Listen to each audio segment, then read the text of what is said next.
All right, we are going to finish up our 14.1 notes. So we're still looking at limits, but now we're looking at them via a graph. So remember that when we answer a limit, we're looking for the y value, right? So as x is getting closer to this, what is the y doing, right? What's happening with the y? So in this problem, we're looking at as x is approaching 1. So here is where x is 1. And we're going to look from the left and the right. So as I'm getting closer and closer to 1 from both sides, we're getting closer and closer to a y value of 2. Okay, in this problem, we're going to look as x is approaching 3. So here's 3 here. We're going to go along the graph as we're getting closer and closer.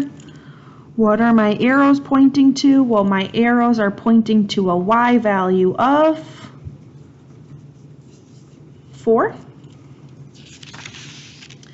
In number 9, if we're looking as x is approaching 2, so here's 2. On this side, it's approaching what's probably 4. On this side, it's getting closer and closer to a y value of 5. Well, 4 and 5 are not the same number, so it does not exist. Okay, we don't say undefined, we don't say no solution, we say does not exist. It's not possible, does not exist. Okay, with number 10, we're going to do the same thing that we were kind of doing before. So in y1, we're going to plug in e to the x over x is greater than 0. And then in y2, we're going to plug in 1 over x is less than or equal to 0.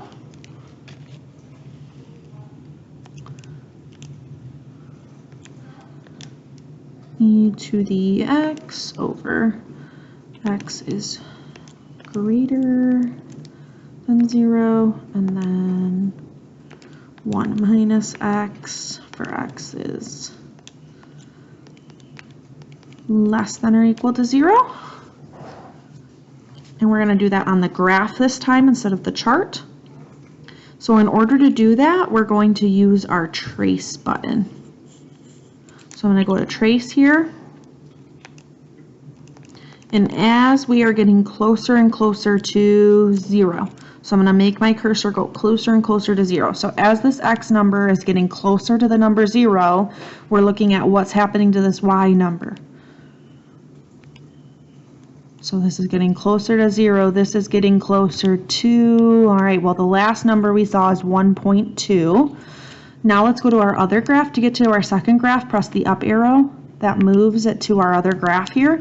So now let's look at as we're getting closer and closer to 0. So as I get closer and closer to 0, this is getting closer to 0. Let's look at what's happening to our y.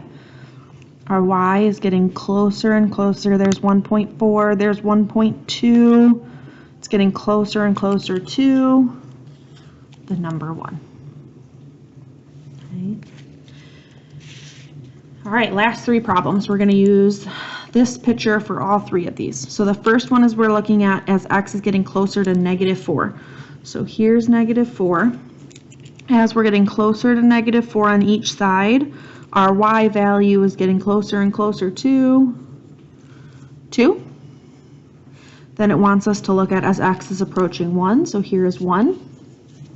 Well, this side, at 1, we're at 4. But on this side, we're at -2.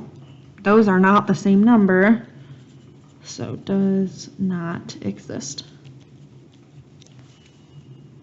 Okay, last one, as x is getting closer and closer to 6.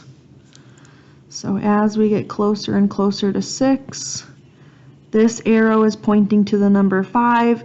This arrow is also pointing to the number 5. So our answer is 5, right? It doesn't matter that this 6, 2 is there because that's just a random dot. We're looking at our arrows, at our curve, not at just the random dot.